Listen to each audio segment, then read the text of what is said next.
Well, one factor that led to the horrible devastation in the aftermath of Hurricane Katrina was the failure of the levee system. H.J. Bosworth Jr. with levees.org joins us today to explain better what went wrong with the hurricane protection system and what improvements have been made now 20 years later. Good morning, H.J. Good morning, Shelby. Good to see you. So tell us what happened 20 years ago, because there is a whole generation now who was not alive for Hurricane Katrina. And while many of us, it's hard to look back today, I think it's important for these generations coming up to know why things are different. Yeah, 20 years ago we had a hurricane protection system, which consisted of two basic components. You have a structural component with piles underneath it, or you have a soil supported component that's either a levee or a little bitty eye wall on top of a levee. Okay. The soil-supported structures did not do too well.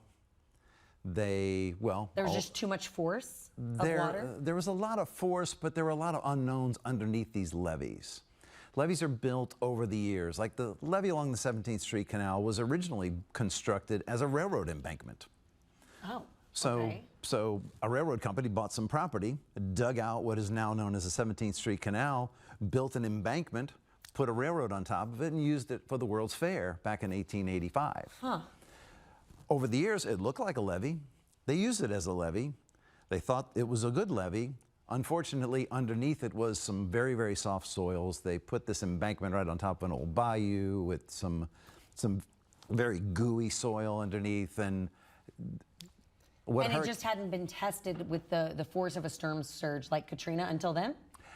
It had not, and the canal got modified some years before Katrina in order to get rid of the rainwater that falls into the city. The canal was deepened right next to a sort of a sketchy design that the Corps used to heighten the wall, but maybe not the best engineering. Didn't work too well at all, no. Right, so I mean, we all know what happened after that, right? The levees broke there on the 17th Street Canal. There and in another 51 places. Right, and so on the screen you can see there were places that had over 10 feet of water that stood in the city for days, even weeks. It was bad, yes. Very bad. Why won't that happen again today? Can we be confident that it wouldn't happen again today? I am pretty confident that nothing like that is going to happen ever again. Okay. What a storm does is it tests the structure that surrounds you. The structure's made of, concrete on nice deep pilings. It's probably going to survive just fine.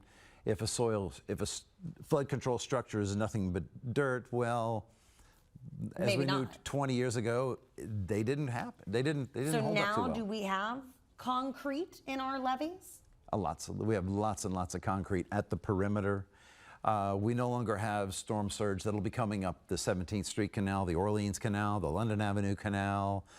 The storm surge will all be stopped at the lake, at the PCCP pump stations that were built. To the east of us at Lake Bourne, we have the Lake Bourne surge barrier, the George Bush surge barrier that cost millions of dollars to build. In fact, there it is on the screen right now.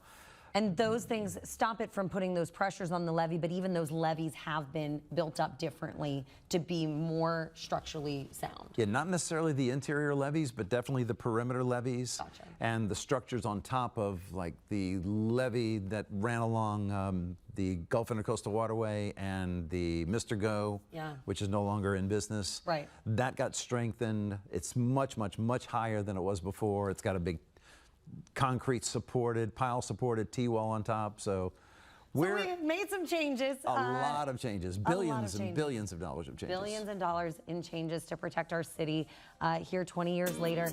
Thank you so much for joining us this morning. We could talk forever about this, but I really appreciate your insight this morning.